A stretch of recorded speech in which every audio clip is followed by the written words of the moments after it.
From bureaus worldwide, this is FSM. And thank you very much, Ollie Barrett. Welcome to Tuesday's Richie Allen Show. It's approaching 3 minutes past 5. We're live. It is the 6th of November 2018. Busy old day. Lots to talk about.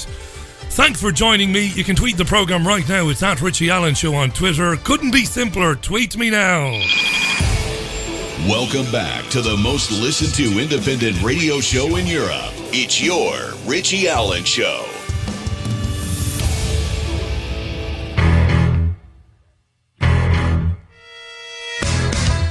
It's the Richie Allen Show, broadcasting live on richieallen.co.uk and multiple platforms around the world.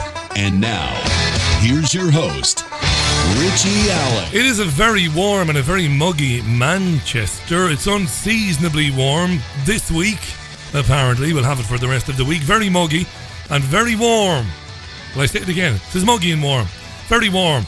But dark now, of course, as the winter is upon us. Welcome to the programme. Got a good one lined up for you. Stephen Lendman joins the programme live from the windy city of Chicago in the second hour. Stephen and I will talk about the midterms, of course, but also we'll talk about Jamal Khashoggi. We'll also talk about the Trump administration's determination to end the nuclear deal with Iran, what the implications of that are, and more. Stephen Lendman, they don't make him like Stephen Lendman anymore. He joins me live in the second hour. Before that, though, lot to get into. You and I are going to have a chat. Fascinating stories today. And I meant it when I said I look forward to getting your contribution, to hearing from you through Twitter. Probably the best way to do it. And that's why I've not deleted the Twitter account, by the way. I have been determined to delete the Twitter account. I really have. I hate it. I hate social media. I left Facebook several months ago. I've not returned. And I hate what Twitter is, what it's become. Its hegemony in the world, throughout the world, across the globe. And the implications of that. I despise it. I keep it up so I can read your tweets during the day. How long, though, I'm prepared to put up with it, is another thing. It really is a vacuous echo chamber. I see no use for it. I have no joy when I do use it, and there you go. But I'm keeping it open just for you. Right. What was I going to say to you? There was something. Yeah, before we go any further, I want to say, if he's listening, and he might very well be, a hello and a massive thanks to Chris Seeley, who's been a great friend to this programme for the last 3 and a bit years. Chris runs Data Clinic, and for nearly 3 or just over 3 years now, they have been a loyal and great friend to this programme and to the independent media. And their campaign with the programme has ended for now. And I can't really thank him enough for his help, particularly in the early days when there was a lot of uncertainty around this particular programme. He's a marvellous guy, is Chris. Data Clinic is a wonderful company. If you need to recover data, however you pronounce it, from any of your devices, whether it be laptop, PC, phone, tablet, whatever, whether it even be a memory stick, give Data Clinic a shout. They're great guys. And thanks to Chris for his friendship and support of this programme over the last 3 years. Top man. Can't say more than that. Can't say enough about him. Great, great guy. All right. Let's move on, eh?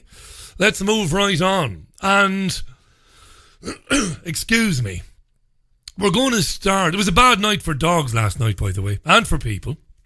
Fireworks began late yesterday afternoon, around 4-ish in the afternoon. They were still going off at 3 a.m. That's 3 o'clock in the morning. Yes, there is a 3 o'clock in the morning. And it's been 3 weeks of it now. And I think we'll probably have it for another couple of weeks. Not much consideration in terms of no consideration from those who used them to the rest of us. The century of the self, selfish individualism, the cliches could easily roll off my tongue. And as I said the other day, no spoil sport am I. Use them for your weddings. Use them on bonfire night. Use them on New Year's Eve. Use them on Halloween. Don't use them for 6 weeks in a row, though. All right? Just don't do that. Think about other people. Move on. You said that yesterday, Richie. I did. And I said it again today. This is an important story. I know that some of our listeners will think it isn't.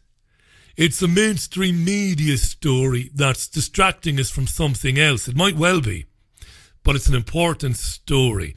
And if you're in this country today,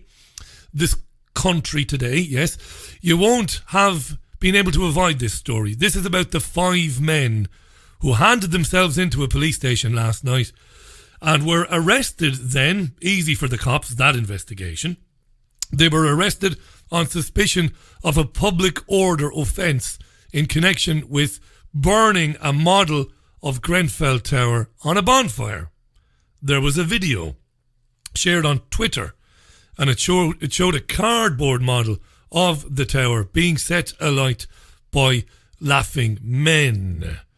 The Metropolitan Police said, yes, the men, 2 of them aged 49, the others 19, 46 and 55, handed themselves in South London last night.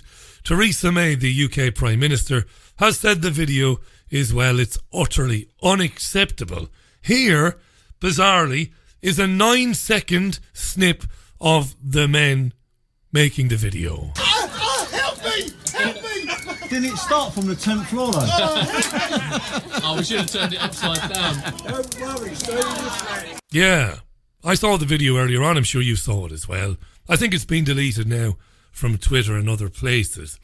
Katie Spencer reports for Sky News, and as I said, this story has been all over the place today. Katie Spencer with a pretty good summing up of what has happened. The video itself as well also features, you can hear the men laughing in the background, and at one stage one of the men says, this is what happens when people don't pay their rent. It is deeply offensive. Many people have spoken out to condemn this.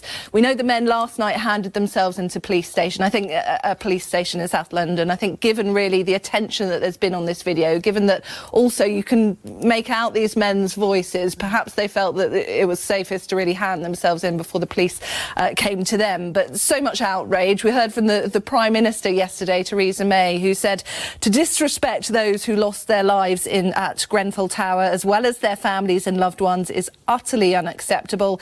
Danny Cotton, the London Fire Commissioner, who helped fight the fire as it was unfolding with her team, she's put out a statement saying this is an appalling and disturbing video.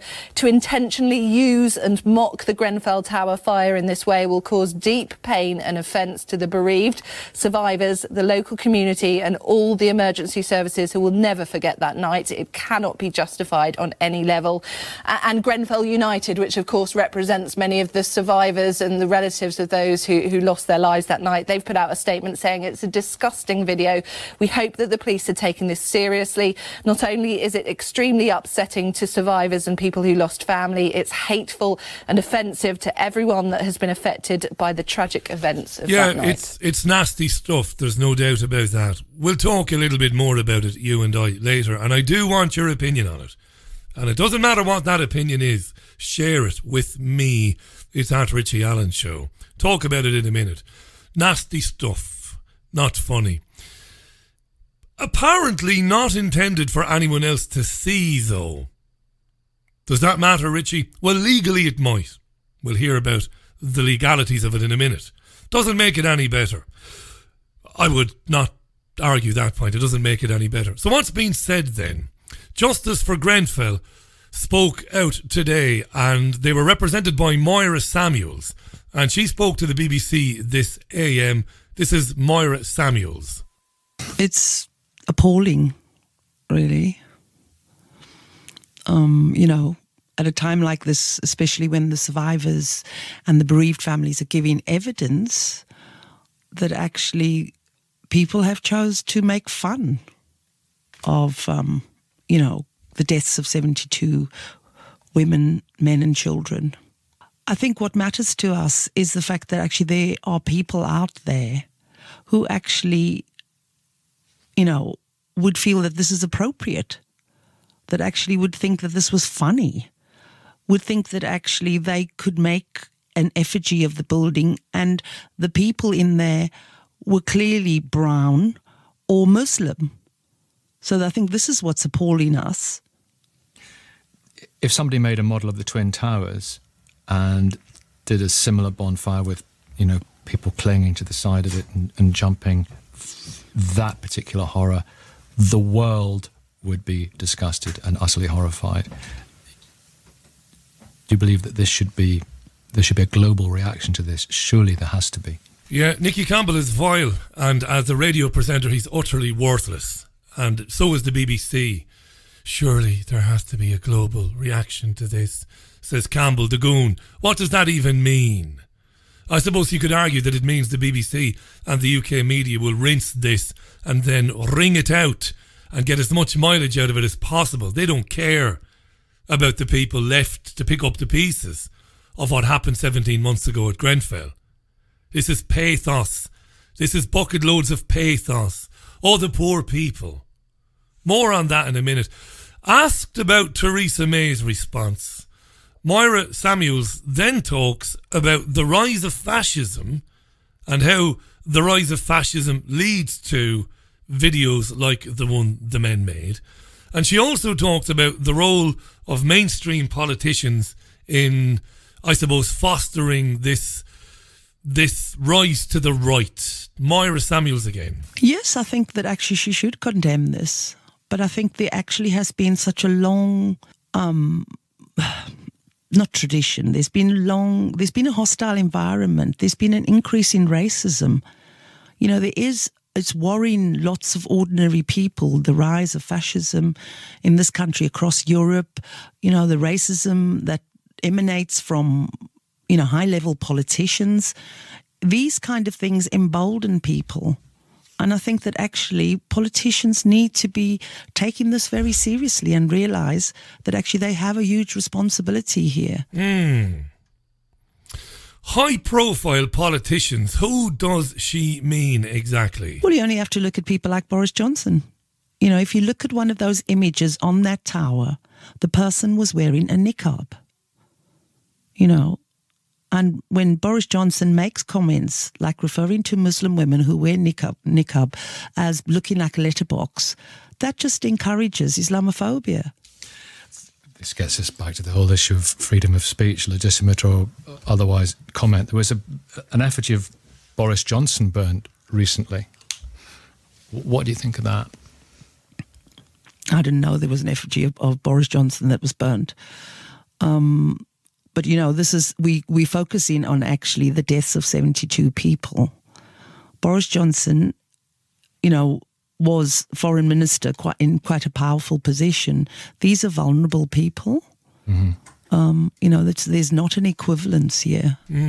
Boris Johnson is a buffoon, of course, and I don't have any time for him. I've said for the 1500th time in the last few years, sayings that women wearing the niqab look like a letterbox might be considered unkind, you could argue, but it isn't racist, and it's folly to suggest that he's inciting hatred. I totally disagree with that.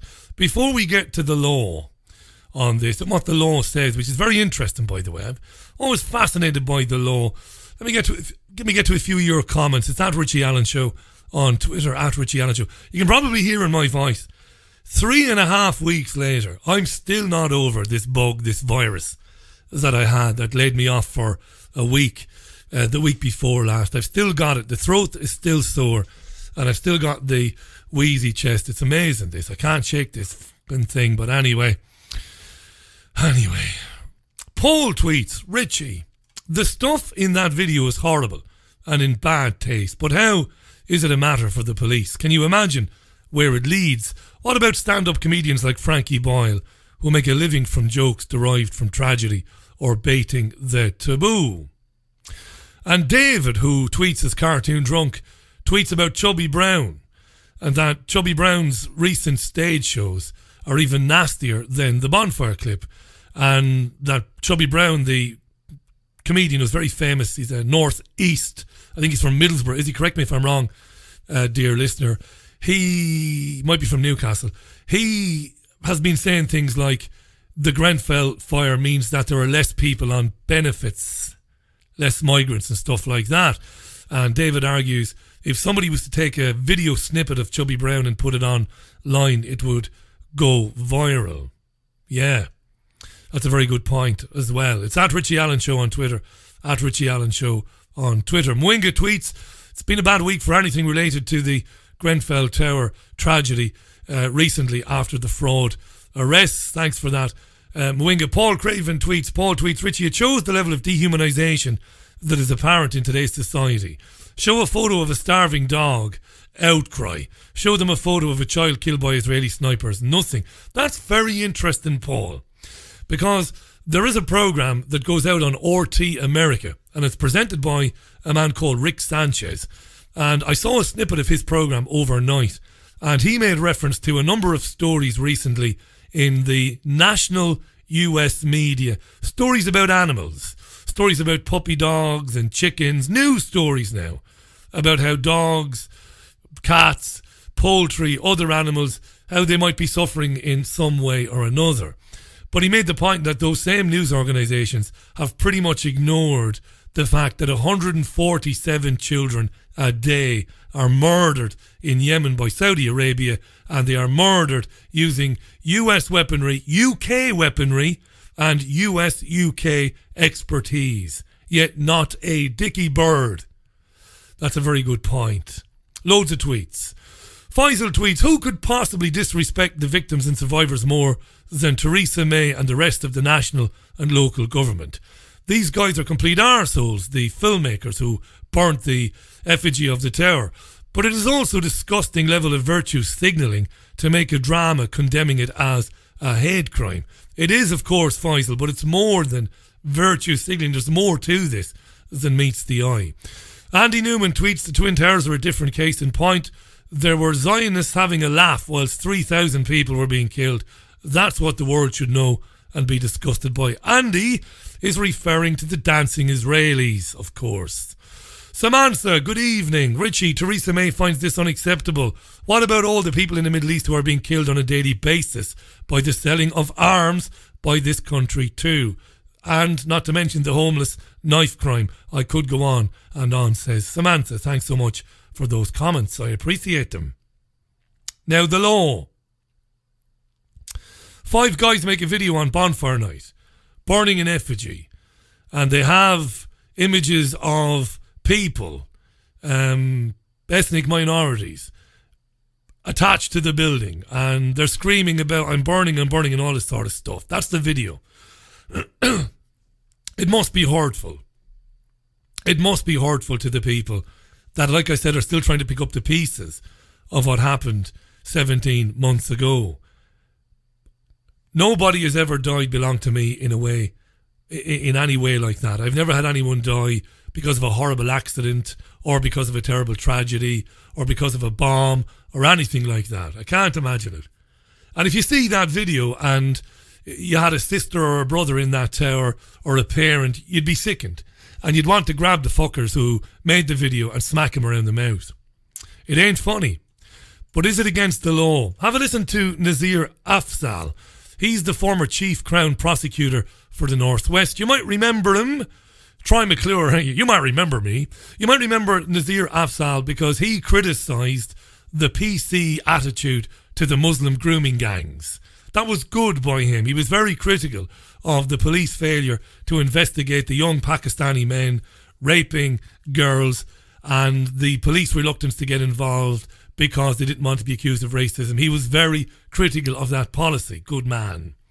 Have they broken the law, these video makers, these 5 cretins? Here's Nazir Afzal. I don't know all the facts, but in my opinion, based on what I've seen, like most things, they're grossly offensive, but it doesn't necessarily follow that it's a criminal offence. What you have to deal with, there are 3 different types of offending here. One is incitement to racial or religious hatred. That's a very high bar, Kay. There have been very few prosecutions, and every decision has to be taken by the Counter-Terrorism Division of the Crown Prosecution Service. And so I can't imagine that this bar has crossed in relation to what we've seen. The more straightforward hate crime, racial, religious aggravated crime, generally requires a person to be present who is abused, insulted or harassed. And clearly what you have here are like-minded individuals who, it would be very unusual for one of them to come forward and say that they were offended. And so you then have the third element, namely those of us who've seen it online. And of course, if we're offended, there is an offence under the Communications Act, which shows that basically if you post something that's offensive, you could potentially face consequences in relation to that. Whilst that isn't hate crime related specifically, it certainly is a crime that can be prosecuted in these circumstances. So it is a crime and it can be prosecuted in these circumstances, says Nazir Afzal. This despite the fact these guys made this video for their own WhatsApp group and they didn't intend it to become public. I'm not sympathising with these guys now. Don't get me wrong. I'm talking about the law, right? Now, Emma Dent-Coad is a Labour MP and she's MP for Kensington. So it's her constituency and her constituents were killed in the fire last year. She was on at the same time as Nazir Afzal. She was on the same panel. Should they be prosecuted? Here's Emma Dent-Coad, Labour MP for Kensington. Well, certainly the community around here would like people to be prosecuted for it. At the very least, it's a moral outrage. People have been contacting me over the last 24 hours, longer actually, who are so distressed by this. They can't imagine how anybody could think this was funny, reconstructing something which was so horrific. Where I'm standing here is actually where I first caught sight of the fire, and I will never forget what I saw. I can't even talk about it after 17 months. I can't talk about it even to my closest friends about what I saw, and that's how traumatised I was. The people who are involved, who actually escaped from the tower, who lost their families, this is just bringing up all the old wounds all over again. People are being re-traumatised by this. Of course it's offensive, and also there were very racist comments made. Let's not forget that. This is also Islamophobia. Moral outrage. Prosecute them, she says. And she said that she, the MP herself, Emma Dent-Coad, can't talk about it to her friends 17 months later because she was so traumatised. No, I'll let that one go.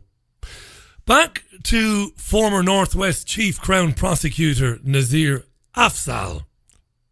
This is interesting. You know, the Parliament has made, Emma's part of Parliament. She and the previous MPs have made a judgment and said that you have to balance free speech, the ability of people to offend, against those of us who are offended. And one of the markers is that you need to be present. If you are offended, you need to be present when that behaviour takes place. And that's clearly not what's happened here. What we are seeing is what we see online. As I said earlier on, there is a potential prosecution there, which hopefully the prosecution service and the police will take forward. But I say again, it does not matter, sadly, how grossly offensive something is if the criminal offences aren't there to prosecute it. Yeah, so he's kind of backtracking a little bit there.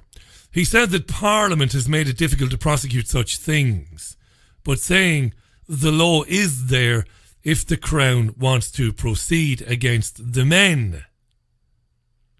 I don't think Parliament has made it more difficult to prosecute such things.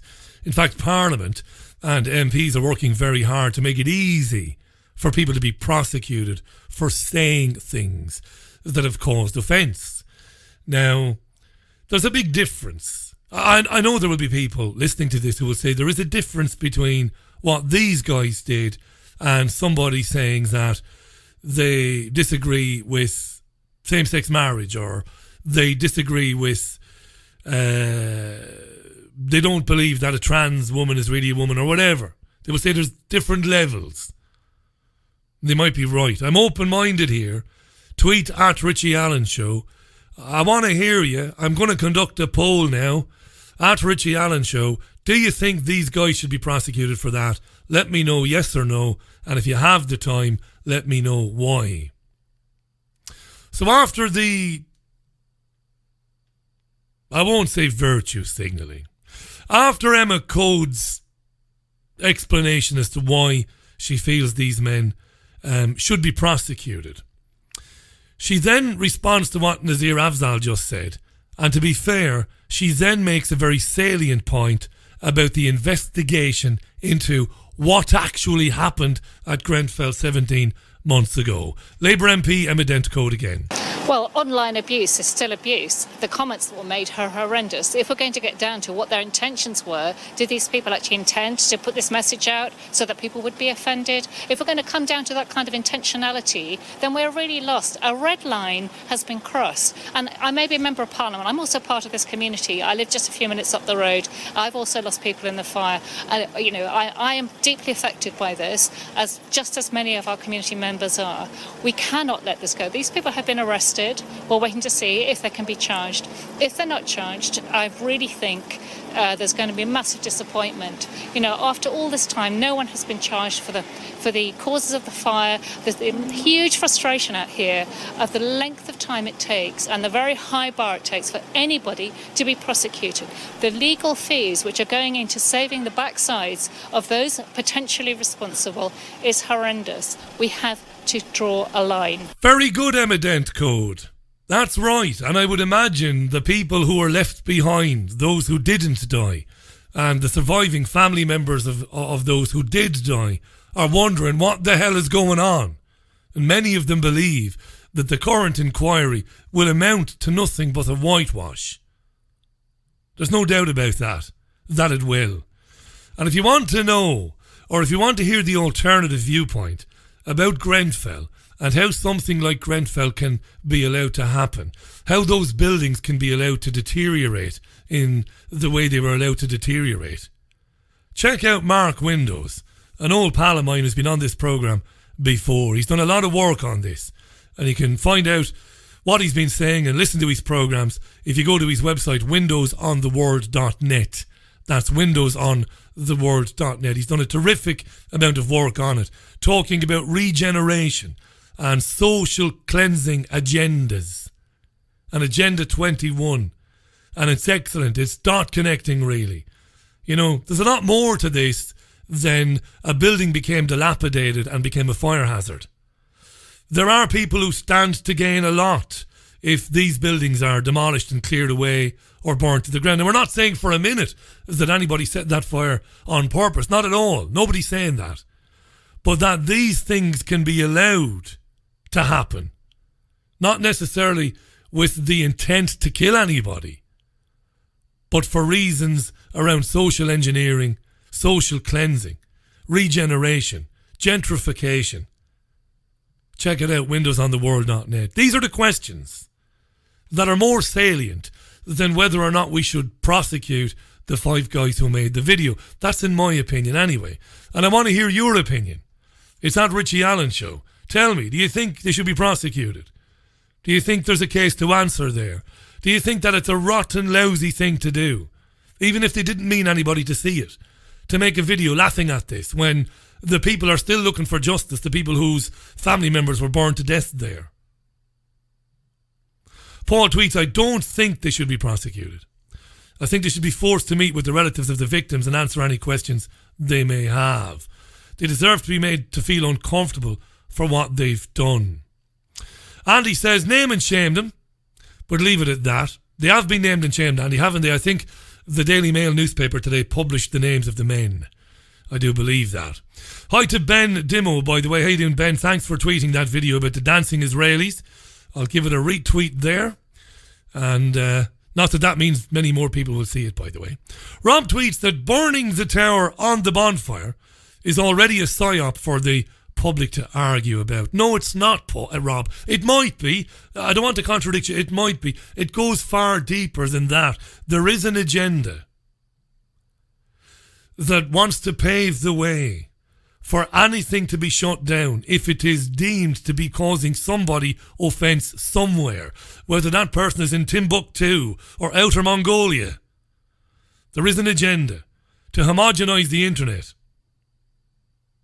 sanitise it, and remove anything which is deemed to be hurtful or offensive to a protected group. And we are making more and more protected groups on a daily basis. At Richie Allen Show. Should the guys go to court? Base Ninja tweets, Richie, the knobheads who filmed that Grenfell Tower model should be fined and forced to do community service. Why? Because it's idiotic. But Base Ninja, you're advocating that we criminalise being idiotic. that we make it a crime to be a fool. These men are obviously fools. I would agree with that. But should we criminalise it? What's happening to society? Well, I'm going to go out on a limb. And you might think I'm talking through my backside. I often do, and I'll be the first to admit it. And I have no expertise here. But what's happening to society? Empathy has become a thing of the past. And sociopathy, or sociopathic behaviour, and psychopathic behaviour is all the rage, isn't it? Whereas empathy used to be the rage. There's no empathy. Why? Is it geoengineering? Is it exposure to non-ionising radiation in terms of microwave radiation? Is it vaccines? Is it the food we're eating? It's changing our brains. It's making us unhuman. Because that's not a human thing to do. Most people, when they saw the pictures of that fire last year, went, shit, dreadful that. And then you think about what it must have been like in the building, and then you shudder. And then, let's be honest about it, you get on with your day. Because you weren't personally affected by it. Because you didn't know anybody in the building. And by the way, if you're listening to the programme and you did know somebody in the building, I mean generally, I don't mean you. You know, you have a genuine empathetic moment where you go, look at that, Christ almighty. You know, but you're bombarded with such horrifying news on a daily basis. You know, murder, stabbings, rapes. That you think about it for a minute and then you get on with the rest of your day. The agenda is creating unfeeling, uncaring psychopaths or sociopaths. It is. And I'm not just going to pick out one story as a way of illustrating my point, and then I'm just going to do that very thing. But this is one of many stories. Fireworks last night, right? You might have heard of this if you're listening to the programme in Liverpool, which is across the road really from Manchester.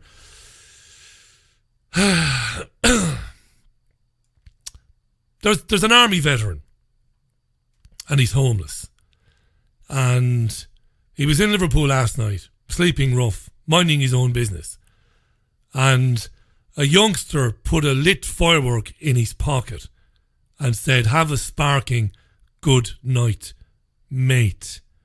And the army veteran he's had a serious burn to his leg. He's lucky that he wasn't killed, and that's not an exaggeration.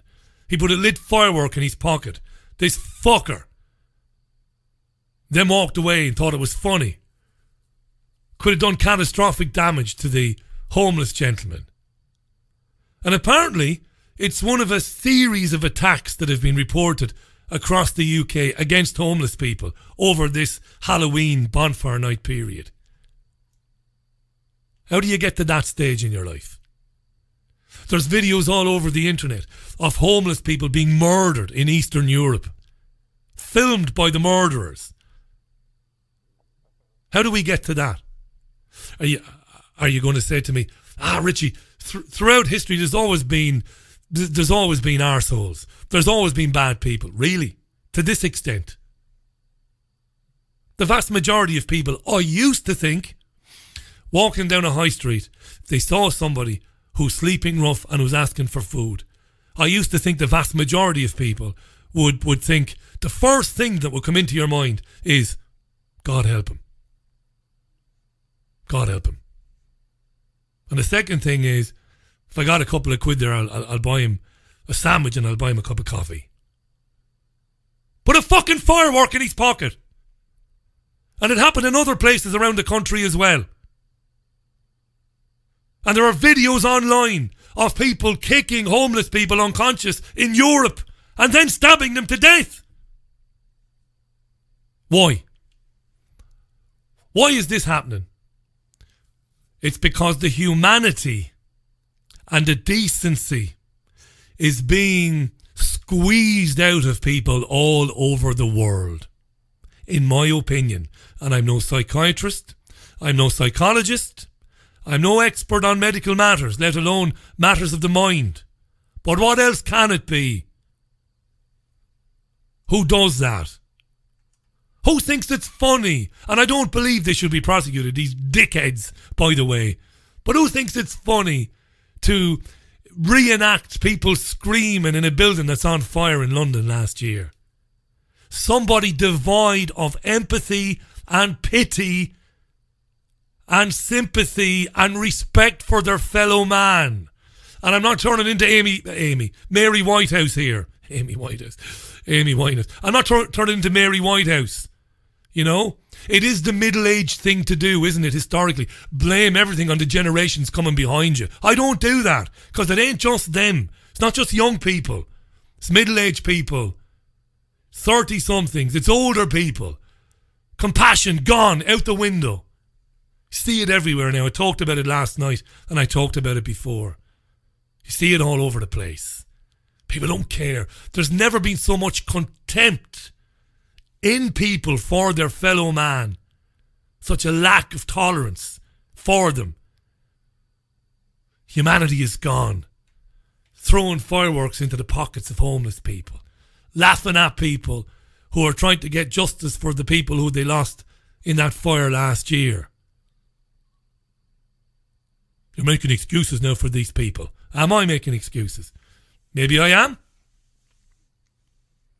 Maybe what's happening to people who are becoming less and less human, maybe it's beyond their capacity to deal with, maybe, because of what's going on around the world, because of the food, the air, the water, the geoengineering, the exposure to non-ionizing radiation, everything.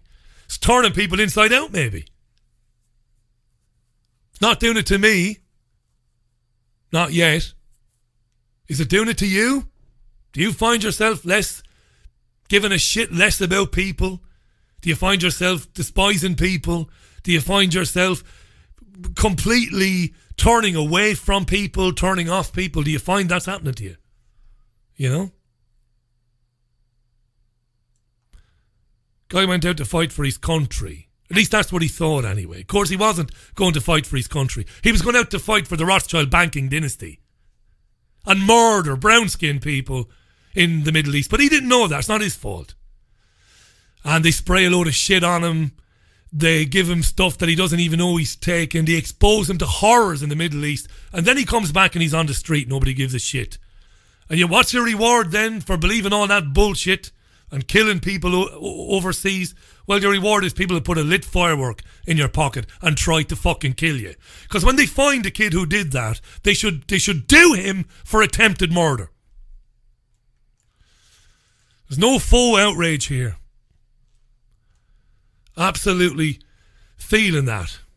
Ben tweets, Richie, there's no empathy because wherever you follow an agenda, you end up at Satanism. I went to your favourite truther conference, he says. I don't have any favourite truther conferences, Ben, but however, the common theme of all speakers ended up at pure evil and satanic worship. Cheers, mate. Delroy tweets, Richie, those still trying to pick up the pieces will react or overreact to the video. The pathos and emotional incitement in the media is opportunistic and just as disgusting. I care not if they are prosecuted. The horse is bolted, says Delroy. Yeah. And I've talked a lot about the pathos generated by the media. How the media has replaced the soap operas in your houses. You know, it was interesting listening to Radio 5 live this morning. Nicky Campbell presents with a woman called Rachel Burden. And they talked about this forever and ever, these five men. And Burden at one stage said, huge reaction to this. And I was thinking, the dim-witted bitch, you're creating the reaction to it. You know, you're stirring it up in people. And you're not asking the real questions. It's easy to talk about five goons making a video and generate outrage, which is what the BBC does. Right? It's not so easy to try and figure out what's happening to people to make them like that. David tweets something about Liverpool, which I don't agree with. Liverpool is full of purely evil little toe rags, says David. Every city in the world is, David. I don't think Liverpool has any greater ratio of idiots than Manchester or London. That's my opinion. Thanks so much for the tweet. Shall we move on? let's move on. Was going to do a bit of Brexit, but I can't be arsed, to be honest. Theresa May met with the cabinet today to tell them that she's still fairly confident that there will be a deal between the UK and the EU as the UK leaves the Union. But she's apparently said it must not be done at any cost to the UK. May said the main sticking point does remain, and that sticking point is, how do we guarantee no new checks on goods at the Irish border? It's very simple. It's very fucking simple. You just say, there'll be no checks at the Irish border. End of story. Downing Street said this had been constructive. You see, what the European Union wanted was they wanted Northern Ireland to stay in the customs union while Scotland, England and Wales left. Brexiteers had a hissy fit and said, no, we can't have that. Can't break up the union, dear boy. Sinn Féin in Belfast went, yes, this is our opportunity for a united Ireland. It's not really. And May said, no, we can't have that. In the meantime, Theresa May has agreed that the entire United Kingdom will remain in a customs union indefinitely in order to get to a bloody deal before time runs out. Of course, the European Union is delighted. Then Dominic Raab, the Brexit secretary, he said, quite rightly, what? We can't be in a customs union forever. There's got to be a time limit on that. Otherwise, we're not leaving the European Union. And the European Union said, no, there can be no time limit on it. And that's where we are. We ain't going anywhere. I'll tell you what I'm going to do. I'm going to play some music. Right. Going to play some music. The midterm elections. When we come back, we'll talk a little bit about the midterm elections after a bit of Bob Seger on the Richie Allen Show for Tuesday, the 6th of November 2018. I'm Richie Allen. We're live on Fab Radio 2, TuneIn Radio, TriggerWarning.tv and richieallen.co.uk. Midterm elections next. This is You'll Accompany Me. A gypsy wind is blowing. Bob Seger on the Richie Allen Show from the album Against the Wind. Loads of tweets. Patricia Braunschweiler, my friend. How you doing, Patricia? Richie, we've only to try to see ourselves in other people. If more people could do that, they might be able to have empathy. No guarantee for some, though, sadly, she says. Yes. And David came back to me. David is a Liverpudlian. He's from there and says, Richie, you're wrong. The ratio of toe raggery is far above the average in Liverpool. And he says he has lived in Manchester, London and the Brummielands. Now, not lately, but in the few years we've been in Manchester, we've travelled to Liverpool quite a lot. I think there's a great energy in the city. I think it's vibrant. And I like going there. And I don't see what David is saying, but I haven't lived there. I must concede that point as well. Susan tweets. How you doing, Susan? It's the me, myself culture, Richie, created by the yuppie ethic. When you sell a country and its people, eventually all you care about is yourself. My gran used to work for the group. She would be disgusted at the selfishness she now sees in society, created by making people a profit margin, she says. Mwinga tweets, imagine that the army has money for arms but no money for veterans. I'm seeing more and more army charity stands in town selling crafts to donate to the vets and families affected. Faisal tweets, we've been through this before though. In Germany during the rise of National Socialism, it just seems to be happening on a bigger scale now. I've been disgusted by the apathy and lack of empathy from friends and family to a scary extent over recent years. Patrick tweets, Richie, you are right. The agenda of the cabal is being implemented by governments who are corrupt and in turn are corrupting the morals of ordinary people. The least intelligent and spiritual will capitulate first. That's a very interesting point, that. I'm not sure about the least intelligent, Patrick. You might be right in terms of the least spiritual might capitulate first. At Richie Allen Show on Twitter. It's at Richie Allen Show on Twitter. Shall we move on? Talk about the midterms. Because Americans are voting in nationwide elections today. that some say, it's a very Fox News thing to say, some people say, this is a referendum on Donald Trump's presidency. Yeah. Polling stations open up on the East Coast at 6 o'clock in the morning there. And what's going on, basically, voting is taking place for control of the two houses of Congress. The Senate, right? And the Congress. And these elections come every 4 years. They're halfway through Trump's 4-year term. And there's been blanket coverage of it. And we will talk to Stephen Lendman live from Chicago about this and much more interesting stuff as well in around about 20 minutes' time. Blanket coverage. I got a laugh from CNN News earlier on, by the way. You might find this amusing. CNN. They were whinging. CNN News Network was whinging, Ted Turner, whinging about the fact that Fox News heavyweight presenters Sean Hannity and Jeanine Pirro spoke at a Trump rally yesterday. So Sean Hannity's a Fox presenter, so was Jeanine Pirro, and yet these news presenters were speaking at a Trump rally yesterday. Have a listen to Hannity and Jeanine Pirro. The one thing that has made and defined your presidency more than anything else, promises made, promises kept. If you like the America that he is making now, you've got to make sure you get out there tomorrow if you haven't voted yet. Everyone you know, your grandmother, your cousin, your kids, even your next door neighbor, if you don't like them, get them out to vote for Donald Trump and all the people who are running for the Republican Party. Yeah, right. Sean Hannity and Jeanine Pirro there. Well, CNN was totally unimpressed. Totally unimpressed. But it's ironic that CNN are whinging. Here's Tara Setzmeyer. She's a CNN presenter.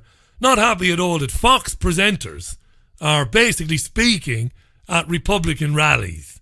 I hear you, dear listener. Follow this through. Bear with me. Tara Setzmeyer. Do you want to hear her? Have I lost that clip, have I? I might have lost the clip. Have I lost the clip? I've lost the clip. I have.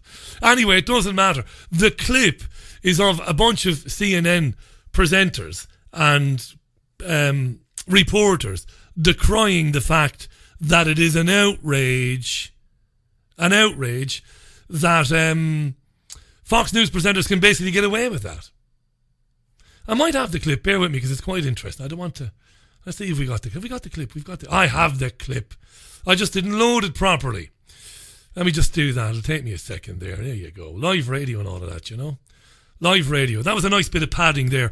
Right, this is Tara Setzmeyer talking about the fact that Hannity and Jeanine Pirro were warming up Trump at a Trump rally. If this had happened under a different administration and it was a different network, what would Republicans be doing? We would be having a fit.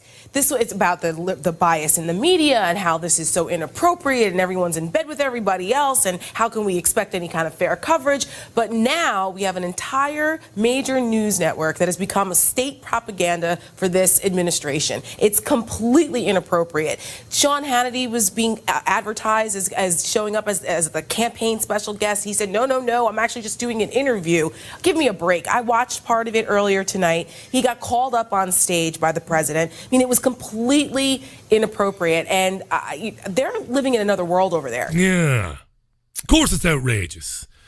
But the line between news presenting facts for an audience and letting the audience determine whether or not the facts are true by presenting both sides of the argument, the line between journalism and commentary, well, it didn't just so much blur over the years, it's become indistinguishable. Of course it's an outrage that Fox News presenters, a channel that calls itself a news agency, would be warming up a Trump audience and demanding that people get out in force to vote for Republican candidates. It's an outrage. But it's also quite hypocritical of CNN, of all people, the network that was in bed with and still is in bed with the Clinton family and friends of the Clinton family, and a network that presents wall-to-wall liberal, if you want to call it that, or I suppose the American audiences would call it socialist commentary on a daily basis. It's ironic, but this is what's happened to the media, right? And people can't see it. This is how we've been engineered. Trump supporters, of course, will watch Fox News, and they will watch Fox News so that they will be spoon-fed what it is they want to hear. And those who hate Trump will watch CNN and maybe C-SPAN, maybe CBS News, maybe, because they will be spoon-fed what they want to hear. There is no news anymore. There's no news networks. I worked in a newsroom years ago. It was proper news. Yes, we didn't always get it right. And yes, we probably focused on things that, in light of what we've come to learn in the last 10, 15 years, probably things that weren't so important, but it was properly done. You know, you find out something. You get 2 or 3 sources to verify it. You then present it to an audience. And then if there is another side of it, if there is something that contradicts what it is that you are presenting to your audience, well, then you give that airtime as well. That's how it used to be. Now it's just commentary. Propaganda. Ironic. CNN bitching about it. When CNN, to be fair, hasn't sent any of its presenters to warm up Hillary Clinton or Bernie Sanders, but it's done everything else. This is your media. This is why I get up in the morning. It's what motivates me to do this bloody programme. Whether it's any good or not is anybody's guess. It's your opinion, of course. It's your you make that decision. It's very subjective. You do commentary yourself. Of course I do commentary. Of course I give an opinion. When I was in commercial radio, I never gave an opinion, ever. Never ventured an opinion. Never offered one. Kept my big mouth closed, apart from when I was asking questions, and attempted to present both sides of it. Do you get the truth, you know? Do you get the truth? Well, I can't tell you what the truth is. This guy says this woman says that. Listen to both of them, you make your own mind up. That used to be the news. Used to be. And I'm being trolled now by my great friend and colleague Jean Ann Crowley, who is a journalist and an actress. And she used to do that. You write something and you investigate it. And when you write something, you're not coming in with a predetermined conclusion. You're coming in with a bit of curiosity. Something is going on. I want to know more about that. But you have no predetermined, set in stone opinion on what it is you're going to find. When you find it, you write about it. He says this, she says that. The case is ongoing. It's up to you as the reader or as the listener. That's how it goes. 11 minutes to the top of the hour. Massive amount of tweets today. Huge amount of tweets. Delroy came back to me and said that he supposes he would see these 5 guys prosecuted. But ultimately, you know, should the law be used as a deterrent? Is what he says. Ultimately, Richie, I suppose I do think they should be prosecuted, but then the big question comes up, should the law be used as a deterrent? 5 men made a video. It wasn't meant for public consumption, but one of the men put it on Twitter. It was a video of an effigy of the Grenfell Tower, complete with little characters of people burning up, and the men were laughing and joking about it, and saying some things that were close to the bone in terms of racist stuff, right? Nasty bastards, 5 Egypts. And the blanket coverage of this today, outrage, and the men were arrested. They turned themselves into the police in South London last night, were arrested, public order offence. It'll be investigated now, and we'll see whether it proceeds or not. Spent a lot of time on that. Just before we go to Chicago and hear from Stephen Lendman, here's an interesting story that I came across today. You might find this interesting. Tax breaks would focus minds on real diversity in film and television. This is in every newspaper today. That's a headline from The Guardian.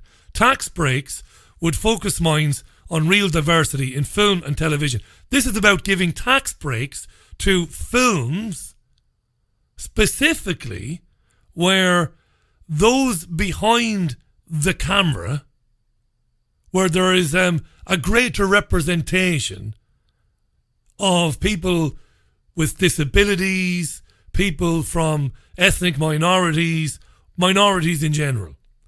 So a load of actors and actresses and writers and directors have come together and have said, give tax breaks to films that are more diverse in terms of the backroom crew. Yeah, that's what I thought. Here's Sky News with the story. Lady Henry and Mira Soyal are among those presenting a letter today to Number 10, asking for tax breaks for the film and TV industry to address what's been described as a diversity crisis in the industry. The letter argues that an increase in employment of women, disabled people and people from black, Asian and minority ethnic backgrounds behind the camera is crucial. Crucial. And he then interviewed a very famous actor, a very good actor, by the way, very good actor, called Adrian Lester, who's been in loads of stuff. And one of my favourite films ever, actually, he played Henry in, why is it gone out of my mind now? Where John Travolta played the man running for president. Primary Colours. There was Adrian Lester, John Travolta and Emma Thompson. So Adrian Lester then explains why this is necessary, why we should give tax relief to films where there are more diverse people working behind the camera. Adrian Lester. I think something needs to be done. I think we've come to the point where we've had all the meetings we can have. We've talked, we've had forums, we've had the initiatives, we've had training programs, and the monitoring system that Ofcom put in place has shown that things have moved too slowly, far too slowly. And I think if the government goes for this, if they go for representation tax relief, this will be the end of the conversation. We can finally put all the complaints to bed and we can get on with making product, get on with making films. And this, so far as you see it, is a problem behind the camera, not in front of the camera. I think in front of the camera we can see that things have started to change. I think all of us would recognise that in looking at all the terrestrial programmes that we see at the moment. But what's happening is that we've got something like 13.6% of women are directors. Despite the fact that women are the majority of film students, we've got 0.3% of people with disabilities working behind the camera. If you change what happens behind the camera, you change how the stories are told, you change the subject matter, and you change how the scripts are written. This is all about really reflecting Britain as she is. And I think we need to get on with doing that in the best way possible. This model, by the way, has worked for children's TV programming. It's worked for nations and regions, which means that things now get shot outside of the M25. So we have, things in Cardiff and Shetland and Scotland and so on. And we need to do the same thing with diversity in order to put to bed the complaints and the conversations that we've been continually having for, to my mind, over 20 years. Right. Want to play that again, but not all of it, just a little section of it there. Let me just bring it up. I think I've got it at the right spot. Have a listen. Of film students, we've got 0.3% of people with disabilities working behind the camera. If you change what happens behind the camera, you change how the stories are told, you change the subject matter, and you change how the scripts are written. This is all about really reflecting Britain as she is. And I think we need to get on with doing that in the best way possible. Wow. Positive discrimination. Give tax breaks to films where we see more ethnic minorities, more people with disabilities, presumably more trans men and women behind the camera, producing and directing films. Give tax breaks to encourage that, so that the films then will reflect Britain as she really is. That's insane, isn't it? Is it just me? Am I really some 43-year-old, bald, white, completely insensitive, bigoted bastard? Am I really? Am I wrong to think that's just lunacy? Or am I right to be concerned by that? Isn't it mad, right? Isn't it absolutely mad? Are we removing from, general practice the idea that the best person should get the job? I've got a script there, Mary, written by a bloke. I don't know who he is, don't know what he looks like, I don't know if he's in a wheelchair, don't know if he's black, don't know if he's gay, I couldn't give a shit. The script is brilliant. Who'll we get to direct it? Well, got this director for you. Any good? Yeah, hot streak. 2 or 3 brilliant films. Again, couldn't give a shit what he looks like, what she looks like, what church she goes to, what colour she is, or what her sexual orientation is. Give her the job. Or is that antiquated thinking now? Do we have to make sure that on every film shoot there's a man with one leg? There's a black man. There's a Hindu worshipping man. It's crazy. And you had all these actors today. They were on television all day long. Lenny Henry, actresses as well, saying this is brilliant. Give tax breaks so that we can reflect the truly wonderful and diverse country that we are. Because by putting all these minorities behind the camera, you'll start to see the world through their eyes. I couldn't give a shit what the world looks like through their eyes. Going to take some music. When we come back, going to be joined by none other than Stephen Lendman, live from the Windy City. Amazing guy. And we're going to talk not only about the midterm elections, and we won't dwell too much on that, but Stephen has been writing profusely. He's been writing voraciously about what's happening in terms of Iran and Trump deciding to reimpose sanctions on Iran, what that might mean for Iran and for the region. And he also wants to talk about Jamal Khashoggi, of course, the Saudi Arabian whom was allegedly murdered in the Saudi consulate in Turkey, allegedly murdered at the behest of Prince Mohammed bin Salman. Talked at length about that with Sybil Edmonds last week. That was fascinating. We'll hear from Stephen Lendman in a minute. This is Tuesday's Richie Allen Show. And to take us to Chicago, got some Bon Jovi. Speaking of Liverpool, Bon Jovi visiting Liverpool next year.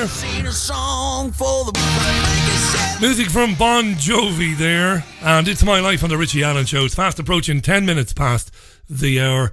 Let me welcome our next guest to the programme, a brilliant journalist, author and broadcaster. He really is. He's been speaking to me. He's been honouring me with his presence on programmes that I've been making since way back in my Spain days. Top man. Read him at stephenlendman.org. You'll find links to his books there and to his always salient articles. Brilliant writer. And he's been writing this week about Saudi Arabia, about the Donald Trump administration reimposing sanctions on Iran and what that might mean in terms of the future of that region and peace and prosperity there. Let's welcome back to the show, live from the Windy City, our great friend Stephen Lendman. Stephen, welcome back. Oh, thank you, Richie. It's great to be on with you. And I must tell you, it's an honour for me to be on with you. Oh, you're a gent for saying that. Thanks very much. We must share with our listeners, by the way. Stephen was he was up to his elbows in I suppose technical stuff today, weren't you, Stephen? Did you get all that sorted? Is your camera, has it all been sorted for your future TV interviews? No, I did not. I could, for some reason, I cannot access my Skype video. If there is a technical expert listening who knows how to access Skype video, I would appreciate they contact me later in the day or tomorrow or at their convenience. I was on the phone earlier this morning with a superb Apple tech rep, and she could not get it accessed for me. Yeah, that's right. Yeah, that's why I asked you, had you gotten it sorted? I mean, that's obviously very important for you because you're in demand all the time. TV stations want to speak about your articles and speak with you, and the camera's not working.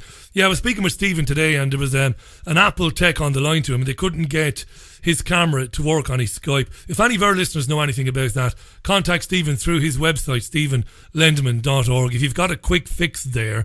And I know you've got a Mac, right, Stephen? You use an Apple computer, obviously. Yes, I have a Mac. That's what I use. I am not a tech expert by any means. No, me neither.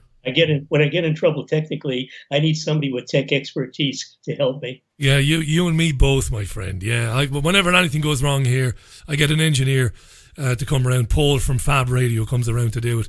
Anyway, I hope you get that sorted fairly quickly. There is a lot going on.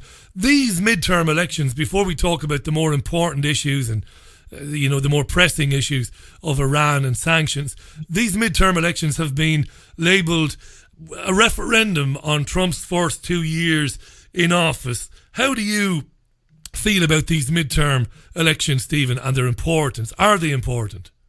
Well, they may be in part a referendum on Trump or Richie, but at the same time, and I've said this many times in many articles, Gore Vidal, a man that I deeply admired. He's passed away a number of years ago, and I wrote about him when he did. I almost got him on my own radio program once.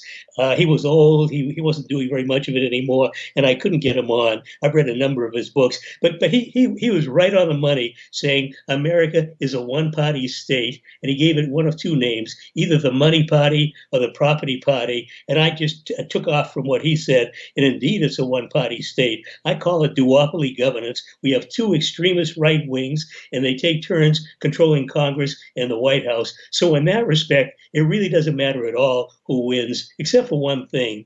If what I call the undemocratic Dems, there's nothing democratic about them, Richie. If they retake one of the two houses of Congress, possibly they would do the House, much tougher to get the Senate. They would be able to block some Trump initiatives, not for ideological reasons, for political reasons, but that's okay. If some of Trump's extremism is blocked, that's a good thing. So in that respect, I'd like to see the Dems control one of the two houses and have a blocked Congress. That's a very important point, because the uneducated man or woman might think Stephen has just contradicted himself there, but you haven't. You know that it's a rigged game, and you said that not for ideological reasons, but just for political reasons. If they blocked one or two of Trump's initiatives, it would be a good thing. Are there one or two things, or even one, is there one Trump policy that sickens you, Stephen, that you would like to see the Democrats block? Is there one thing in particular that sticks out? Well, the one thing that bothers me most is the one thing that undemocratic Dems support, Richie, and that's all these illegal wars of aggression. I mean, the Democrats are as violent and belligerent as Republicans, so that won't change a thing if the Dems take one house. Whether they would vote a little bit less money, no, they won't. They won't even do that either. There's always an annual defense appropriations bill, and it gets passed overwhelmingly. Maybe a few negative votes, but maybe 95% of the members of Congress support it. So that won't change. The other thing that possibly could be affected was Trump wants to push through another huge tax cut.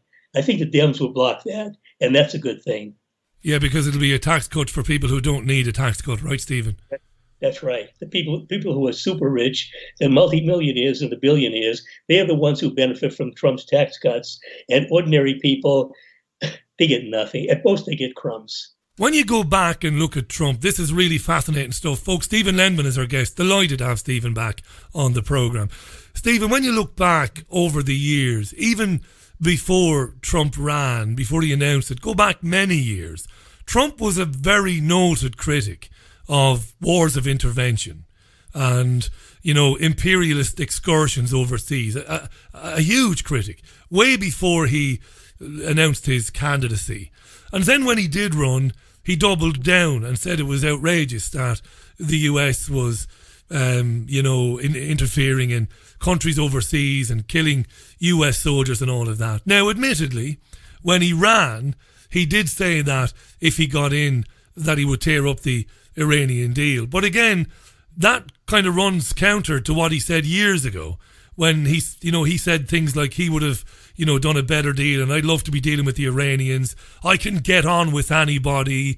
I could sit down and thrash out a deal with Iran that we would all be thrilled with it and everybody would win. Who is Donald Trump, Stephen? Who's running this guy? What does he really think about Iran and the region and Israel? And is it even possible to know now what Trump really thinks? Well, I think what's important, Richie, about Trump and any other U.S. president, with very rare exceptions, maybe Jack Kennedy was the only notable exception, and I've written plenty about him, and because he was a major exception, it's the reason the CIA got rid of him. Once a new president comes into office, likely the very first day, maybe the very first hour, Vladimir Putin explained it best, Richie, of all people, and I can summarize what he said. He said, "Men in dark suits like the one I'm wearing show up at the White House, the Oval Office, whatever, with briefcases." and my words now, and what they do is they explain the facts of life to the new incumbent. This is the way the system is. This is the way it's run. This is what you'll do, and you better do it because we'll get rid of you like Jack Kennedy if you don't do it. So whatever Trump may believe in his heart of hearts, Richie, it simply doesn't matter. He goes along with the system. He was co-opted straight away, and I still remember vividly Obama. Good Lord, 10 years ago when he was elected, and when he was on the campaign trail, maybe so many months before the 2008 election, he said, if I'm elected president, I will get U.S. forces out of Afghanistan. And the one line I remember verbatim was, quote, and you can take that to the bank, unquote. Well, here we are 10 years later. Well, the war in Afghanistan and every place else is still raging with no prospect whatever of any of these wars ending. Was Trump a brilliant choice for the cabal, was he? Because Trump obviously loves being president. He loves it. He's a narcissist and he's an egomaniac. And I suppose it's the ultimate accolade for him. The best thing you could ever achieve, to be the president. And that's all he really cares about. He doesn't know too much, maybe. He doesn't want to know too much. And therefore it's easy for the men in the suits with the briefcases, as you described brilliantly there. It's a great image, that. Easy for those guys to go along and say, Donald, sign this. Donald, do this. And Trump is like, yeah, I'll do that. Let me get on with being presidential, right? Is that how it's working at the moment? Yeah, I think it is, Richie. He's a front man for the system. And I mean, he lets Wall Street control economic policy. He lets neocons like Bolton and Pompeo control geopolitical policy. Nikki Haley at the UN, she'll be gone at the end of the year. I think she has presidential ambitions, and there'll be another neocon replacing her. But basically, he's just a front man. But the only time he's comfortable is when he goes out on the campaign trail and makes his blustering speeches about whatever. I mean, all the stuff he says, none of it is credible. But he simply goes along with the system, and he's smart enough to know this is the way it is. And if he wants to survive in Washington, he better do what he's told. He doesn't have power. He's controlled by people with power, and he obeys. But it's the same for all U.S. presidents. Same for all of them. I've got friends, more than one now, and it stuns me that they still come back to me. Some of them are based in the United States, some of them are based here, and they come back to me and say that they still hold out some hope that Trump is a good guy deep down, and that he's doing the best, that he's fighting this tide of, you know, of neoconservatism and Zionism, that he's really there, and he wants to expose paedophiles, and he wants to expose the deep state. And these are my friends, so, you know, I love them. And yeah, I just can't believe that they fall for it year on year, time and time and time again. He's not arresting paedophiles. Some of his closest confidants over the years have been exposed for being pederasts. People like Jeffrey Epstein and people like that. He's, you know, his own wife accused him of rape. Since he got into office, far from draining the swamp, he's filled it with as many Zionist neocons as he possibly could, and he's turned the presidency, and we knew it was anyway, but where we knew the presidency was always controlled by Israel. Well, Trump has basically made it obvious. He's made it public. Why are people still holding out that this guy is some sort of loose cannon maverick who's a kind of a tart with a heart, a rogue with a heart of gold? Why do they still buy this crap, Stephen? Well, too many people still watch corporate TV, or in Britain, the BBC and the other news media that very much like the BBC. They report propaganda. So they manipulate the minds of the public, and people who go to those sources, including the New York Times, the major publications in America, in Britain, and other countries, people who use those sources for information end up knowing nothing. I mean, literally nothing.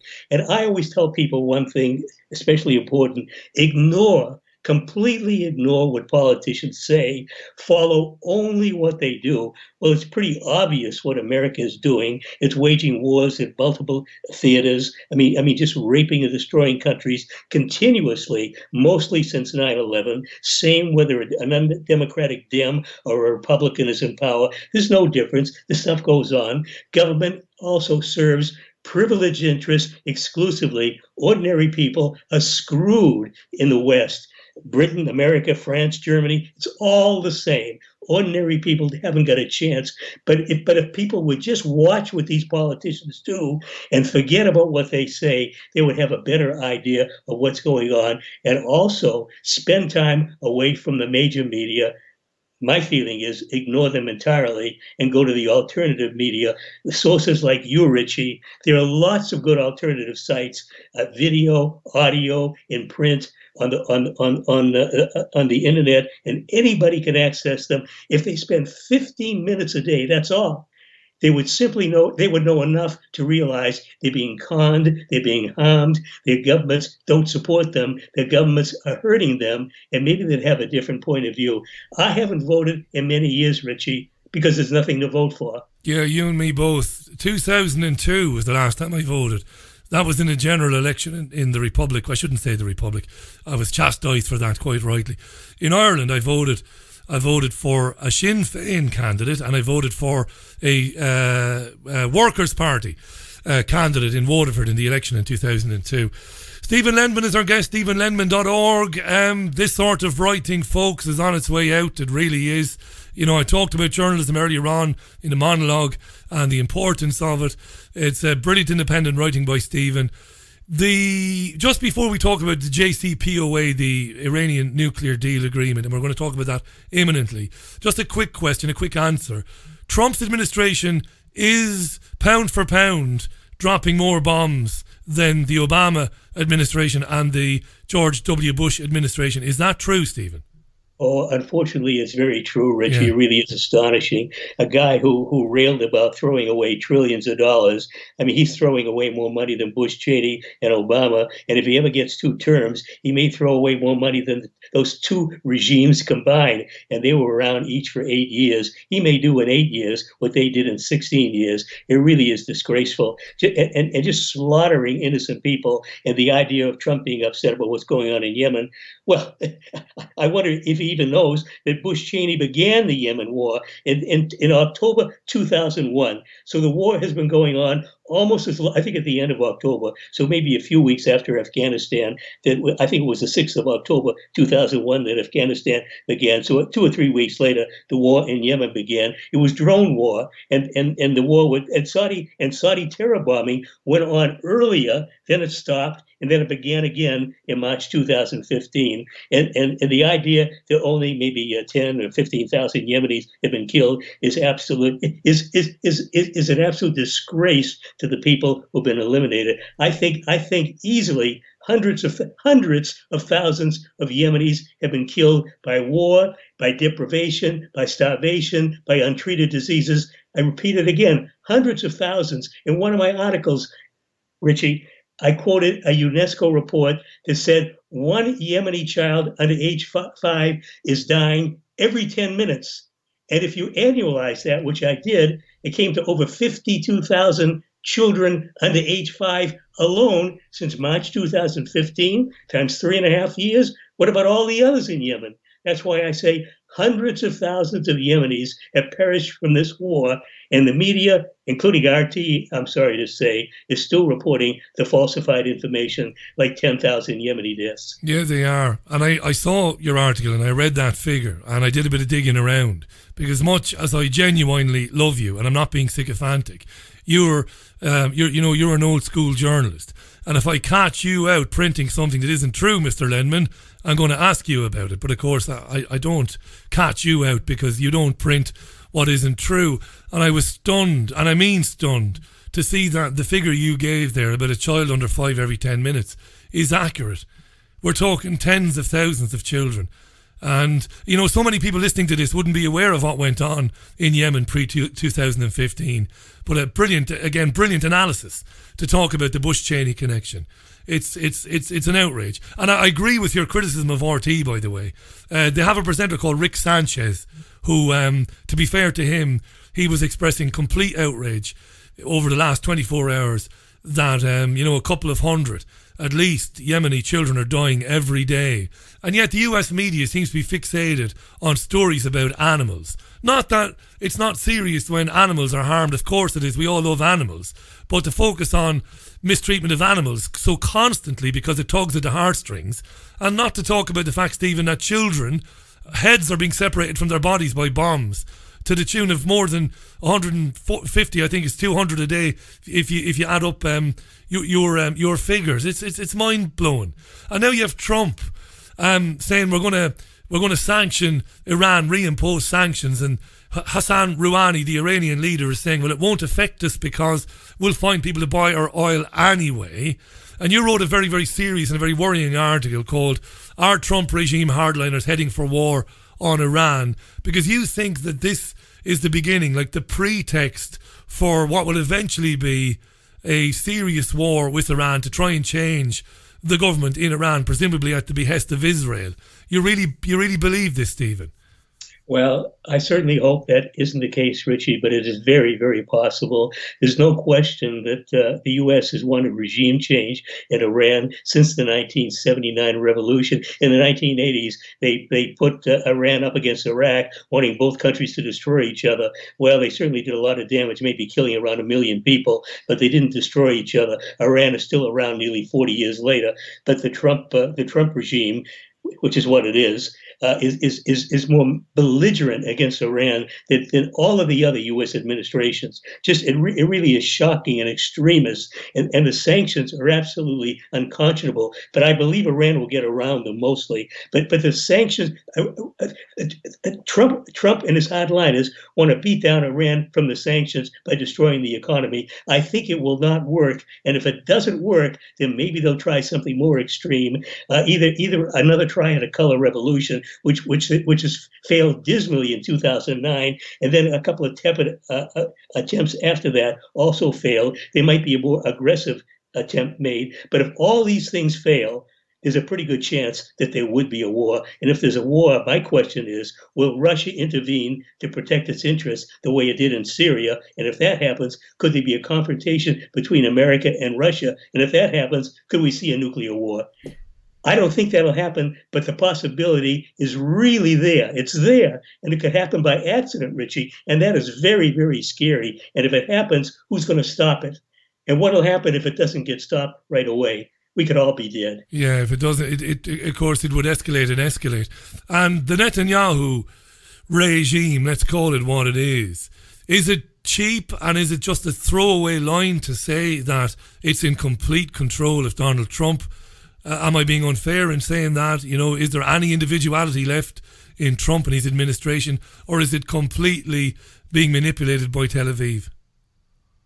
I think it's an exaggeration to say that Israel controls America. I think America controls Israel. My God, I mean, they give the country what $3.8 billion every year. I mean, that buys a lot of influence. But I think it is true that Trump personally, as an individual, is in the pocket of the Israelis, Netanyahu, and all the other kooks that are in the country, the extremists. I mean, the apartheid fascists is what they are.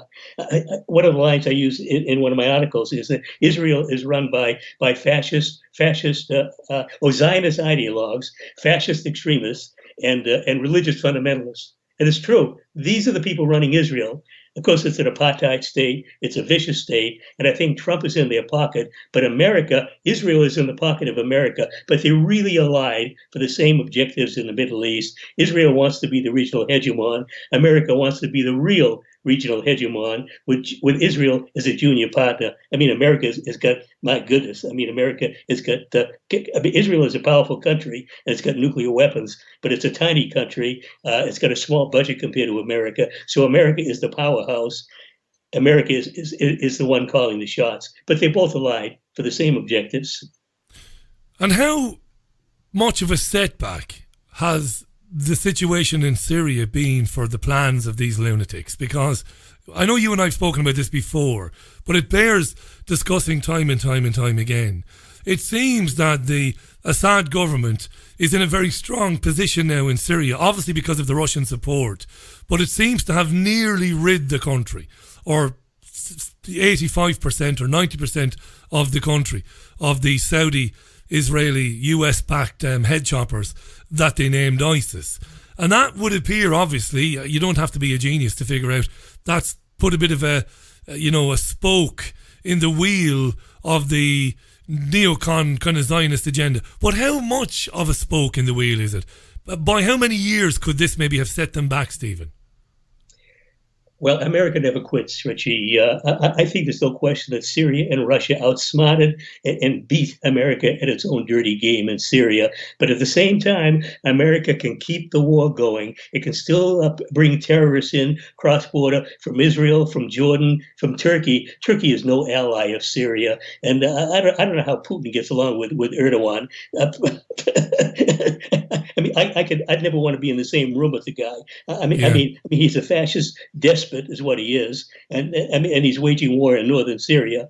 But Russia is using Turkey, and Turkey is using Russia, and there's no question that America is losing the game in Syria. But it can still bring in more terrorists and can still keep the war going. It's in its 8th year. My God, Richie, it could go on for another 8 years, even though America won't win it. And the game was to knock off Syria, to isolate Iran, and then do some kind of a similar scheme to Iran to take down its government. The road to Tehran runs through Damascus. Well, the road has been thwarted for America because the Syria battle has not been won. So I think America changed its tactics and going after Iran in a different way, which it's doing with these terrible sanctions and all the rest, pulling out of the JCPOA. And again, the possibility looms that America could wage a war on Iran. And Iran is not Syria or Iraq or Afghanistan. Iran is a powerful country, not like America or Israel with nuclear weapons. But it's got enough power to strike U.S. forces, to strike Israeli cities, and do a hell of a lot of damage. And I think the U.S. is the Pentagon people, the people who plan the wars, they know what and the CIA knows. They know what Iran is capable of, and they don't like the idea of bombs falling on Tel Aviv and maybe sinking U.S. ships in the Gulf and so on. They don't like that at all. They'd like to take Iran down another way, but they haven't succeeded. And if they only go the other ways, they'll keep failing. They will, of course. Will fail. The sanctions will fail, Richie. And it's brilliant, your description there of Iran's capability, because obviously the United States couldn't get away with deploying a nuclear device in Iran. They couldn't. So if it came to military action, they'd have to fight them the old-fashioned way. And as you said, the US fleet would sustain a lot of damage, and Israel would be in the firing line as well. And of course, that is obviously it's almost like a kind of a mutually assured destruction kind of a scenario, which is a good thing. It's no bad thing there. Stephen Lendman is our guest. StephenLendman.org, folks. We've got Stephen for another 5 or 6 minutes. I won't be liberal with the time because Stephen's got a lot to do. He's busy man there, and he's in demand. But that brings us neatly to Jamal Khashoggi. This is an amazing story. And I had a really interesting conversation last week with Sibel Edmonds. Now, I know you know all about Sibel, Stephen. And she's been in Turkey for about 6 weeks. She's setting up a bureau for her news organisation, Newsbud. And she's been following this story with great interest. And she's been able to debunk a lot of the stories coming out of the Turkish media about what happened, about the claims made against the Saudis, that Khashoggi was tortured and that there was a video and audio of a lengthy, horrible torture session, how that story has changed now, how they say he was strangled. And Sibel was very interested in Khashoggi himself and the idea that he was some thorn in the Saudi side. And while he has in recent years been a bit critical of the Saudi regime, he's not really been, a great enemy of the House of Saud. And some of her evidence, some of her research took her to a conclusion, or a possible conclusion, that Khashoggi wasn't in Turkey on domestic business regarding a marriage or family affairs, that he was there to begin the foundation, or to lay the foundation for a colour revolution against the Saudis. What do you think of that? How do you read this whole Jamal Khashoggi murder and how it's been reported situation? Well, I must tell you, Richie, that last scenario I haven't heard of before. I mean, anything is possible. Everything you think might be the case, maybe later on in hindsight, you discover that it's something entirely different. There's no question that Khashoggi was a Saudi insider. I think he knew everybody in the ruling family, or the important people, and then he began to criticize the regime a little bit. He got in trouble by being critical of Trump, and the Saudis wanted to have very good relations with Trump because it's to their advantage to have that kind of a relationship. And my understanding is that's why he left the country and went to Turkey. Why he picked Turkey, I'm not sure. When the killing happened, Richie, I've written about a number of cases where individuals, prominent and otherwise, were killed by their governments, the U.S., Israel, other countries doing this stuff. My first reaction was, nah, I'm not going to write about this. I've written about many others like it. Well, I got dragged in, and I wrote about it almost every single day. And some days I wrote 2 articles. Yeah. I've been reading them. Excellent stuff. Yeah, really interesting. Go ahead, Stephen. I mean, there was new information coming out every day, so there was always something to write about. And I mean, I'm certain I'm not an insider, and I may have made a lot of mistakes in doing this. I'm sure I make mistakes a lot. I try to get it right, but everybody makes mistakes, and surely I make them too. So the story I told about Khashoggi may not have been exactly the way it really is, but I think he was an insider. I think he became a critic. And one story I saw that the Saudis were fearful that he was about to come out with information that they're using chemical weapons in Yemen. I thought everybody knew that.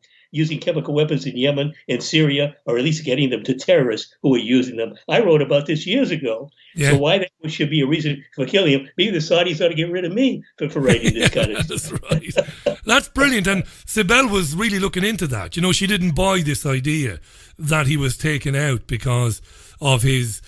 because of his claims about him, because of the things he was saying about the regime. She felt there was a lot more going on. My interview, for listeners who haven't heard it, it's on YouTube and it's on Podomatic now. It's a lengthy conversation where she talks about a lot of possibilities. I mean, let's not forget that the Saudis did eventually acknowledge that some rogue agents were behind it. But again, Sibel presents some very interesting questions about why that might not even be true. You know, for people who want to know more about it, go to newsbud.com to read Stephen's articles, which are detailed and full of excellent questions and analysis. Go to Stephen Lendman.org. There's StephenLendman.org. That scenario though about the elite, whatever the elite is, the powers that be, the control and the hidden hand. Who might want to be done with or to do away with Mohammed bin Salman and to change the government of Saudi Arabia. That theory is not without its merits, and she presented a very compelling case for why the West would want that to happen. Very interesting, despite the fact that Saudi has a lot of obviously money tied up in the US economy, despite the oil and everything else. It's what it boils down to is, Stephen, it's going down a rabbit hole, isn't it? And whichever way you turn, you rather than get a clue that unravels the whole thing, you end up getting 500 clues that take you off in 500 different directions. And that's how I find this particular story and this particular this particular region of the world. Because I've never believed that Bashar al-Assad is responsible for what's going on in Syria. I've never bought into the idea that, he was killing his own people and using chemical weapons. You debunk that yourself in your own brilliant work. But also, not everything is black and white.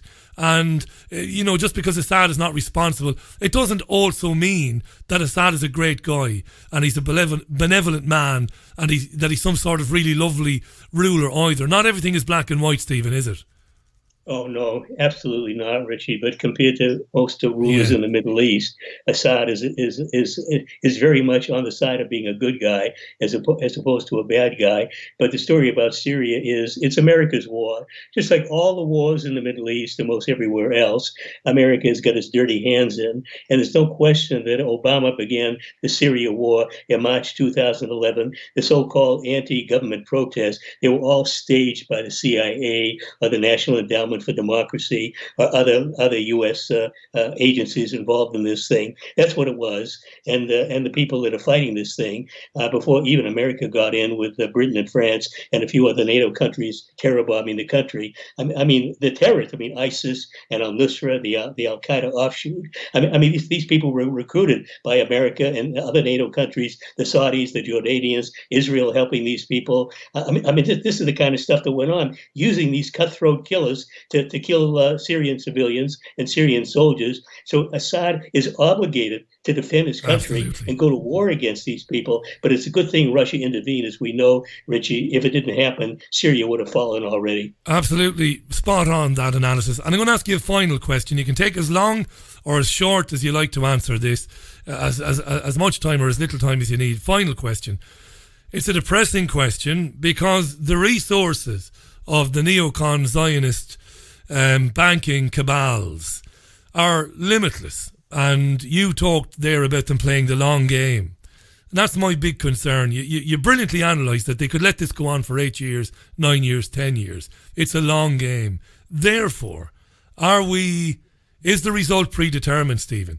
Are they eventually going to be able to order the world the way they want to order it and basically checkmate the entire human race? Is it inevitable?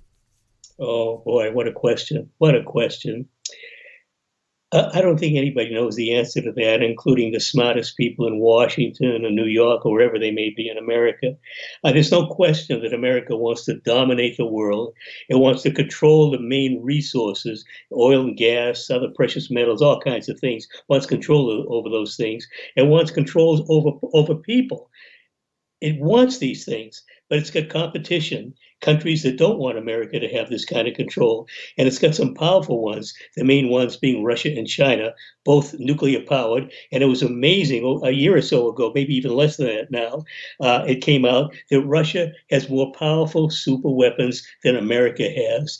And I remember the Saga, who does some great writing, great analysis, saying the revelation of the kind of weapons that Russia has that America doesn't have anything like. He used the comment in one of his articles saying, game over. Wow, Steve. America lost, Russia won. If America went to war with Russia, and if Russia had to defend itself, it could use these super weapons against America, hypersonic or whatever other kind of stuff they have, and they could be knocking out Washington, New York, Chicago, L.A. In a matter of hours. It could just immolate these cities and maybe do it at hypersonic speed, and America wouldn't even be able to stop them. So I think the people at the Pentagon and the smart ones in Washington, others politicians in Washington, know enough that if they try to go too far, they could end up in a war they can't win.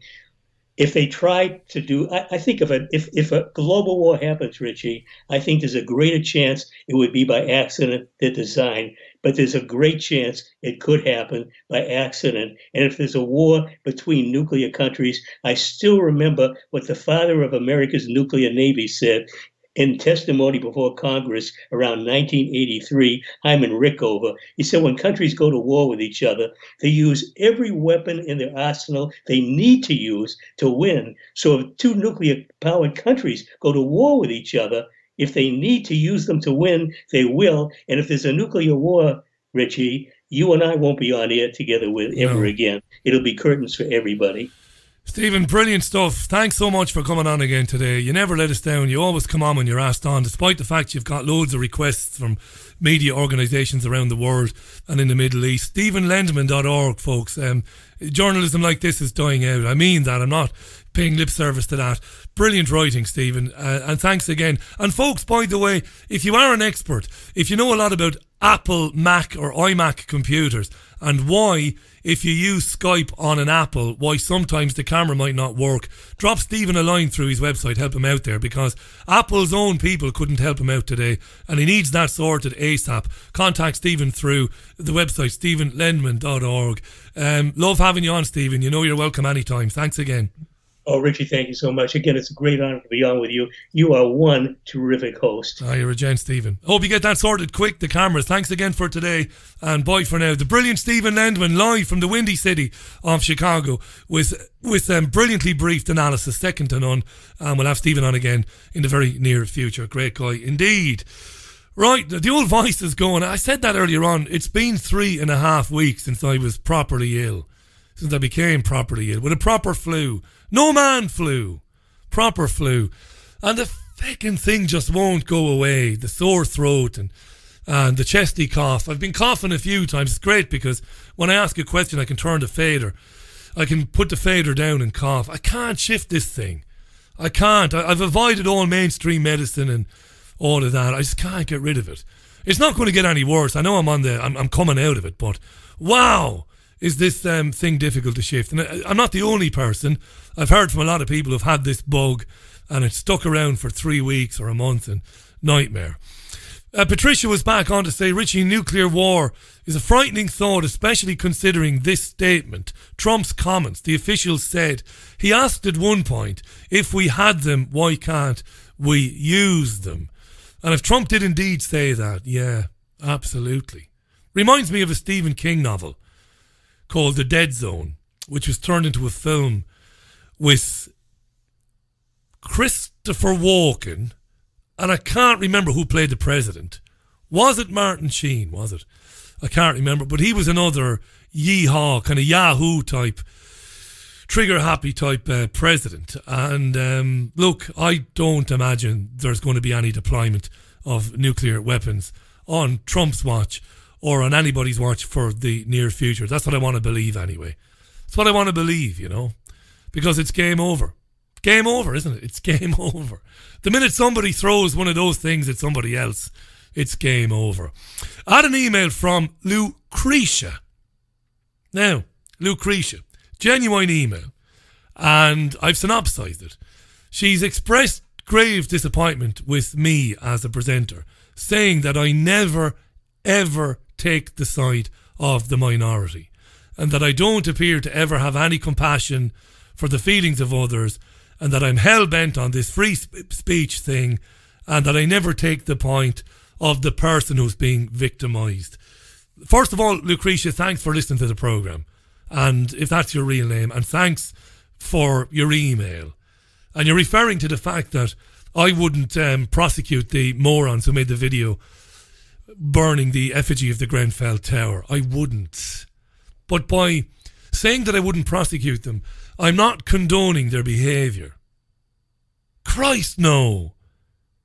Do I think it's fine and dandy that somebody finds it funny, or at least appears to find it funny, that 72 people, and probably a lot more than that, were burned to death in Kensington 17 months ago? I don't find that funny at all. I don't find it funny.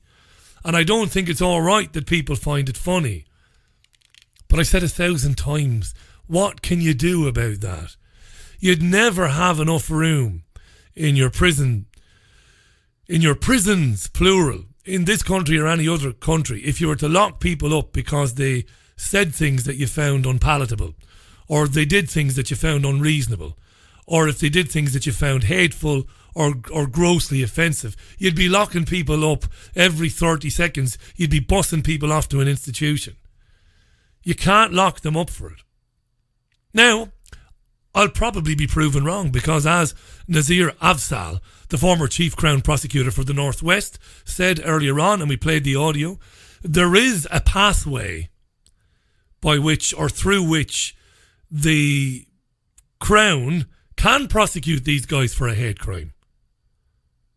And if you're coming in on this and you haven't been following it, 5 men handed themselves into the police station in South London yesterday after a video which they made on Bonfire Night last night, or yesterday, a video of them burning an effigy of the Grenfell Tower, a detailed effigy of the building with people in there, one of them with a niqab, and they were joking about it and laughing about it, and it was all very funny.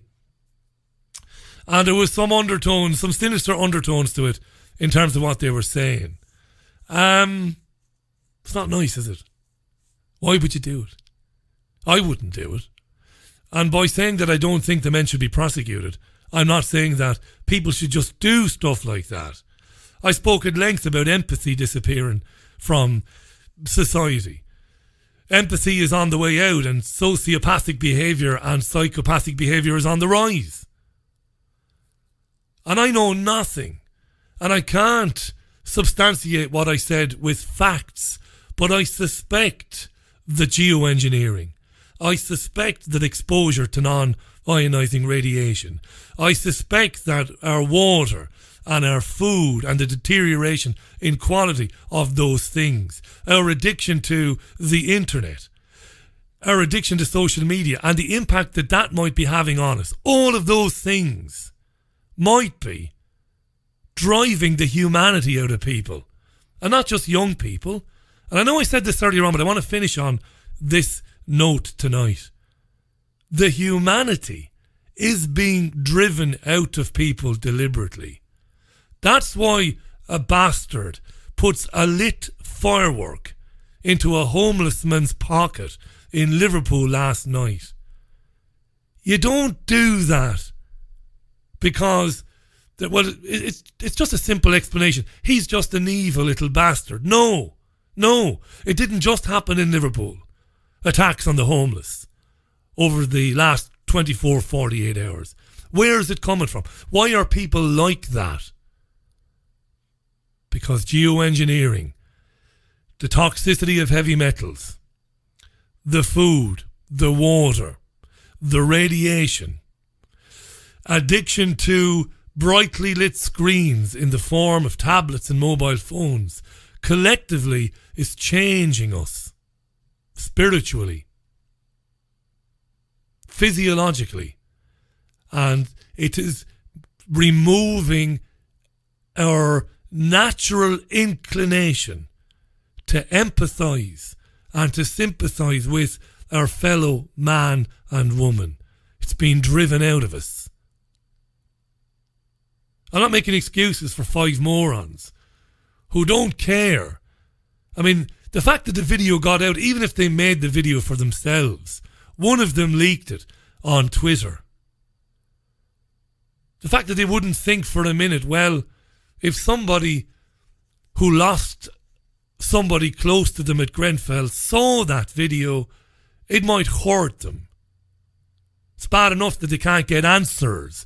It's bad enough that, as the Kensington MP Emma Dent-Coate said, millions are being spent by people to protect themselves from liability because of what happened at Grenfell. That's bad enough for the victims' families. But now they see that people just don't give a shit, like. And as I said at the top of the programme, you know, the news is full of disasters and tragedies and murders and stabbings and bombings. So the empathetic person sees a story about a fire in a building and it's not nice, and your inclination is to say, Christ, that must have been terrible for those people. I hope they didn't suffer so much. But then life gets in the way and you move on because you didn't know anybody in the building. The media extracts all the emotion it can. You know, collectively the media extracts all the emotion and all the mileage that it can get from these stories and milks them. But ultimately it doesn't give a damn one way or the other. But the people are left behind. It's not nice when they see stuff like that. But you can't put people in jail for it. You can't give them criminal records for it. You can't. It's wrong. Right? It's wrong. And I'll believe that to my dying day, Lucretia. But there's no way that I don't have any empathy or compassion for the people who've had to go through this. Just because I don't think these guys should be banged up or because they should be fined. I'm going to leave it at that because I've said enough on it today. That's pretty much it then for Tuesday's programme. Great to have Stephen Lendman back on the show. I'll be back again tomorrow at 5, the usual time, of course. I'll have 2 guests and lots to discuss. Neil Sanders is back on the programme, by the way. NeilSandersMindControl.com on Thursday. And lots to get through. I'm working on a couple of very interesting guests tomorrow. One in particular, an academic man who's found himself in hot water today because of things he said about 9/11. You might have followed the story on the Daily Mail. Professor, we might have him on the programme tomorrow. I'll tell you more about that throughout the day tomorrow. In the meantime, leaving you with Neil Young. Thanks for listening to the programme. Look after yourselves and one another. See you tomorrow for Wednesday's show. Bye now.